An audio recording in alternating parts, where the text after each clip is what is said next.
Hello everyone, welcome back to my channel CFC capsule for concept. तो आज के इस वीडियो में हम क्लास 10th का लाइफ प्रोसेस का नेक्स्ट चैप्टर और लास्ट चैप्टर एक्सक्रीशन के बारे में डिस्कस करेंगे। ओके, तो चलिए शुरू करते हैं हम टॉपिक एक्सक्रीशन।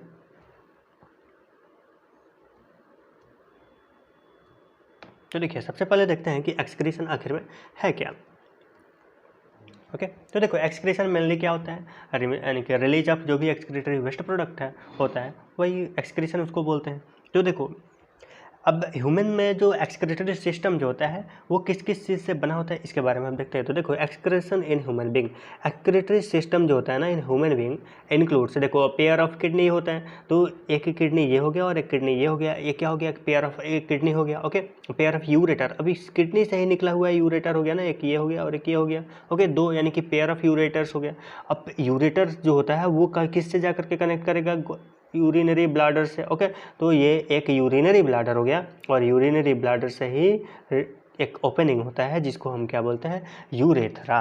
तो देखो एक्सक्रीटरी सिस्टम में क्या क्या आ गया, किडनी आ गया, यूरेटर आ गया, यूरिनरी ब्लाडर आ गया और यूरेथ्रा हो गया। अब देखो, जो भी यूरिन यानी कि ब्लड, जो देखो ब्लड में जो भी एक्सक्रीटरी वेस्ट जो होंगे वो उसके द्वारा किडनी में आकर के वो फिल्ट्रेशन होगा। क्या होगा, देखो ये आर्टरीज और वेन्स यहाँ पे दिख रहे हैं ना, ये क्या करेंगे, ब्लड्स को लेके आएंगे और किडनी की तरफ ले जाएंगे और वहाँ में एक मतलब एक सिस्टम होता है नेफ्रॉन जिसको हम बोलते हैं, और उनमें इन आर्टरीज जो होता है ना इनका गुच्छा होता है। ओके, वहीं पे फिल्ट्रेशन होता है जिसको हम ग्लोमेरुलस बोलते हैं। ओके, तो देखो ब्लड आएगा इतने प्रेशर से आएगा ना कि उसमें फिल्ट्रेशन यूनिट्स होते हैं वहाँ पे नेफ्रॉन, उनमें फिल्ट्रेशन होगा और जो भी फिल्ट्रेट बनेंगे ना वो ट्यूब के थ्रू किस में जाएंगे, किडनी में जाएंगे और फिर किडनी से यूरेटर, देखो यूरेटर क्या करेगा, किडनी को किससे कनेक्ट करता है, यूरिनरी ब्लैडर से कनेक्ट करता है ना। देखो ये किडनी को यूरिनरी ब्लैडर से कौन कनेक्ट करता है, यूरेटर। यूरेटर के थ्रू यूरिन जो भी होता है एक्सक्रीटरी वेस्ट प्रोडक्ट यूरिन,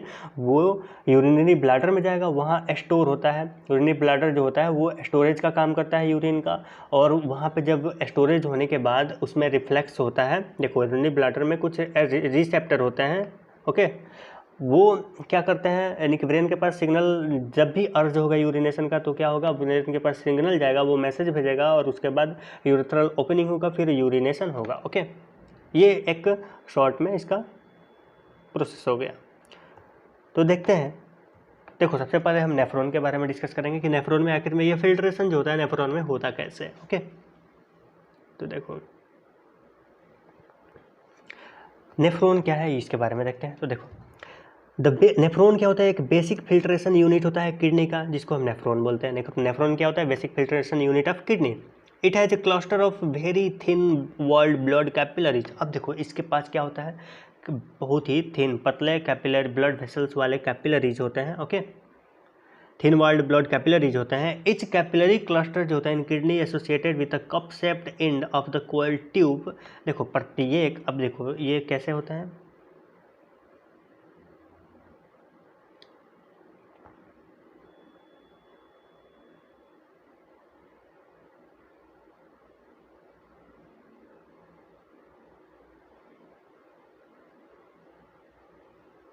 ऐसे होता है और यहाँ से ब्लड वेसल्स आएगा, ये क्या हो गया, ब्लड वेसल है, और ऐसे गुच्छे बना लेंगे ये यहाँ पे, और वैसे ही ये ब्लड वेसल ऐसे निकल जाएंगे। ओके, तो जो लाने वाला होता है उसको एफरेंट बोलते हैं और ले जाने वाला जो होता है उसको इफरेंट बोलते हैं। वो इफरेंट, ई से एग्जिट इफरेंट। ओके, तो एफरेंट आर्टरियोल हो गया और इफरेंट आर्टरियोल हो गया। और देखो ये जो प्रोसेस होता है ना इसको हम ग्लोमेरुलस बोलते हैं और यहीं पे फिल्ट्रेशन होता है। कहाँ पे, यहाँ पे फिल्ट्रेशन होगा। ओके, ग्लोमेरुलस इसको बोलते हैं, यहाँ पे फिल्ट्रेशन हो गया।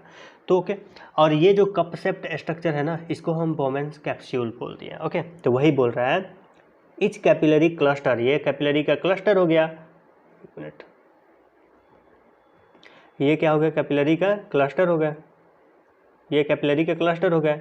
ये कहाँ पे होंगे, कप शेप्ड स्ट्रक्चर पे होंगे जिसको बोमेन्स कैप्सूल बोल दिया। Okay, that collects the filtrate, जो फिल्ट्रेट को यहीं पे फिल्ट्रेट जो होंगे ना ये फिल्ट्रेट इसी पे पास होंगे। ओके, ये वाला पोर्शन जो होता है इसको पीसीटी बोलते हैं, इसको लूप ऑफ हेनले बोलते हैं और इसको डीसीटी डिस्टल कन्वोल्यूटेड ट्यूब्यूल, इसको प्रॉक्सिमल कन्वोल्यूटेड ट्यूब्यूल। ओके, और जो बीच वाले जो होते हैं उसको लूप्स ऑफ हेनले बोलते हैं और इसको कलेक्टिंग डक्ट बोलते हैं। इसका फिगर भी दे रखे हैं। ओके, देखो etch kidney has large number of nephrons. अब देखो प्रत्येक किडनी के पास बहुत सारे नेफ्रॉन्स होते हैं, यानी कि हम बोल सकते हैं मिलियंस ऑफ नेफ्रॉन्स होते हैं, पैक्ड क्लोज टुगेदर, जो पैक्ड क्लोज होते हैं एक साथ और सारे कलेक्टिंग डक्ट में खुलते हैं। ओके, और जितने भी कलेक्टिंग डक्ट्स जो होते हैं ये सारे किडनी के कैलिसेज जो होता है उसमें खुलते हैं। ओके, और वही कैलिसेज जो होता है यूरेटर्स के थ्रू, यूरेटर्स में ओपनिंग होता है उसका, और यूरेटर से यूरिन किधर चला जाता है, यूरिनरी ब्लैडर में। ओके, और उसके बाद यूरेथ्रा से इजेकुलेट कर जाता है, सॉरी इजेकुलेट बोल रहे हैं, यूरेथ्रा से वो बाहर निकल जाता है, एक्सक्रीटेड आउट हो जाता है।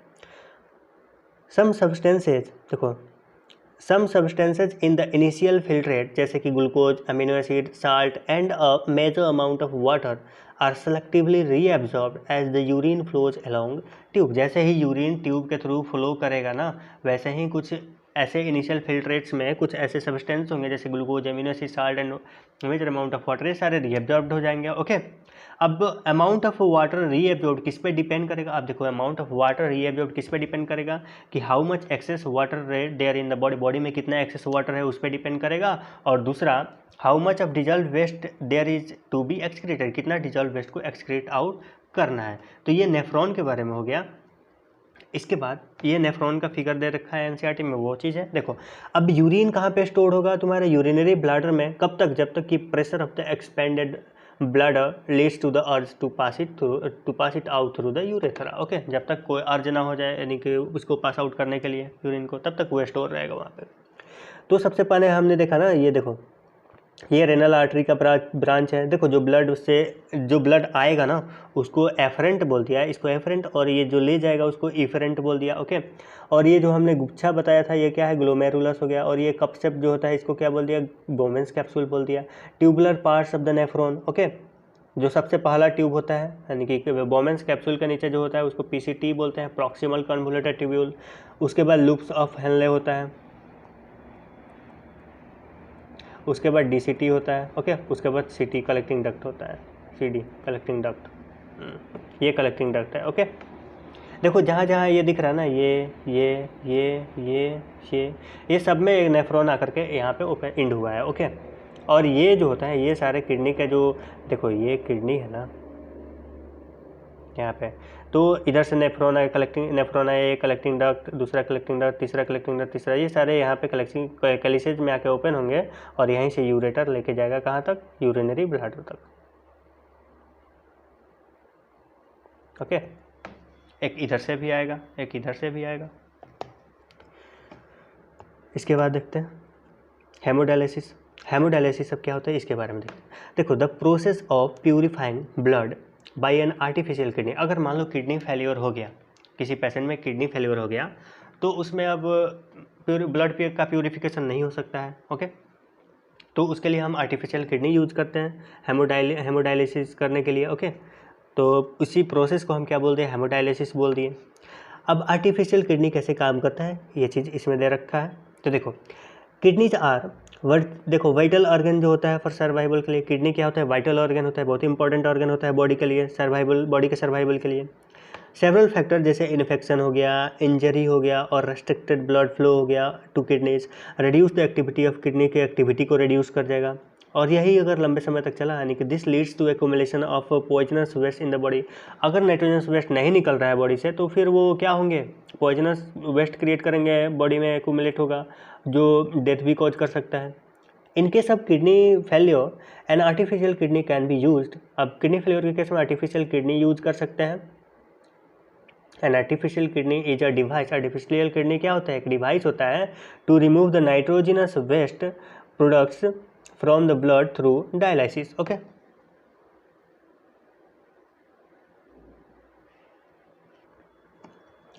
Artificial kidneys contains a number of tubes. अब देखो आर्टिफिशियल किडनीज के पास नंबर ऑफ ट्यूब्स होता है विथ सेमी परमिएबल लाइनिंग। इसके पास क्या होता है? सेमी परमिएबल लाइनिंग होता है suspended in a tank filled with dialysing fluid. ये वाला टैंक हो गया, इसमें क्या होता है? डायलेजिंग फ्लूइड फिल्ड होता है। ओके,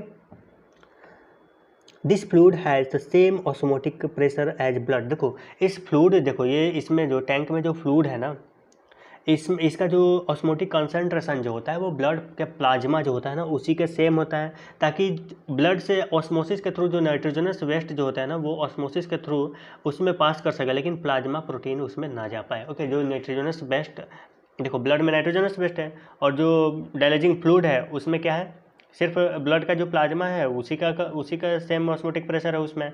तो चूंकि ब्लड डायलाइजिंग फ्लूइड में नाइट्रोजन वेस्ट नहीं है तो ऑस्मोसिस के थ्रू हायर कंसंट्रेशन से लोअर कंसंट्रेशन के बेसिस पे क्या हो जाएगा, वो नाइट्रोजन वेस्ट जो होगा ट्रांसफर हो जाएगा किसमें, डायलाइजिंग फ्लूइड में। तो इस तरह से फ्रेश, देखो इस तरफ से फ्रेश डायलाइजिंग फ्लूइड जा रहा है और इधर से नाइट्रोजनस वेस्ट वाला डायलाइजिंग फ्लूइड रिलीज हो रहा है। ओके, तो इस तरह से हम डायलिसिस करते हैं। ओके, और फिर से लास्ट में फिर से जो प्यूरिफाइड ब्लड इधर से कैसा आ रहा है, नाइट्रोजनस वेस्ट वाला ब्लड आ रहा है और इधर से प्योर ब्लड फिर से हम इंजेक्ट कर दे रहे हैं वेन में। तो आर्टरी के थ्रू ब्लड आ रहा है और वेन के थ्रू ये ब्लड को फिर से ये कर दे रहे हैं, इंजेक्ट कर दे रहे हैं।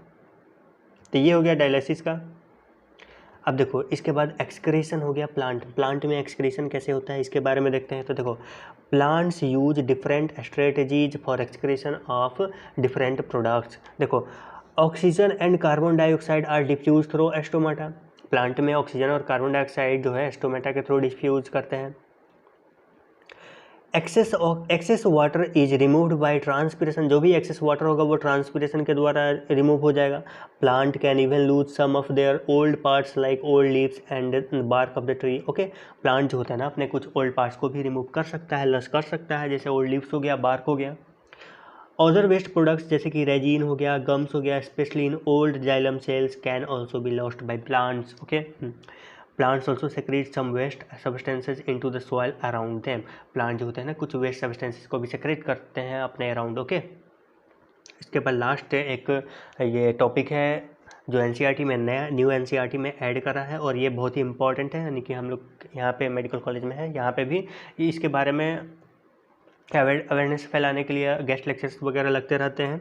तो ऑर्गन डोनेशन एक बहुत ही इंपॉर्टेंट टॉपिक है अभी के समय में, क्योंकि देखो इसका पर्पस जो होता है यानी कि ऑर्गन डोनेशन, क्योंकि ऑर्गन फेल्योर के बारे में भी बहुत सारा ऐसी देख रखा है ना। आजकल इसका केस बहुत ही ज़्यादा है, यानी कि किसी ऑर्गन किसी चीज़ के जैसे किडनी फेल्योर हो गया, हार्ट फेल्योर हो गया, इस चीज़ का डिमांड बहुत ज़्यादा हो जा रहा है और जो अवेलेबिलिटी जो होता है ये बहुत कम है। इसलिए ऑर्गन डोनेशन का टॉपिक यहाँ पे दे रखा है सिंपल अवेयरनेस के लिए कि ऑर्गन डोनेट करना चाहिए। ओके, तो जैसे हम बोलते हैं ना कि आई डोनेट करो तो हम फ्यूचर अपने दूसरे के हेल्प कर सकते हैं, एक लाइफ को, जैसे एक अंधे आदमी को हम आँख दे सकते हैं, इस प्रकार हम डोनेट कर सकते हैं, आई डोनेट कर सकते हैं, किडनी डोनेट कर सकते हैं। वो मतलब आपके अभी देखो अभी केवल फॉर्मेलिटी होते हैं, फॉर्म वगैरह जो आपके डेथ होने के बाद ही वो यूज होते हैं। तो ये सिंपली ये अवेयरनेस के लिए ऑर्गन डोनेशन का, तो ये आप पढ़ लेना ऑर्गन डोनेशन।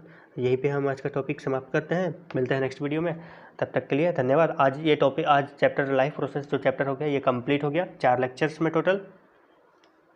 मिलते हैं नेक्स्ट वीडियो में। उम्मीद है कि आपको ये वीडियोज पसंद आई होगी।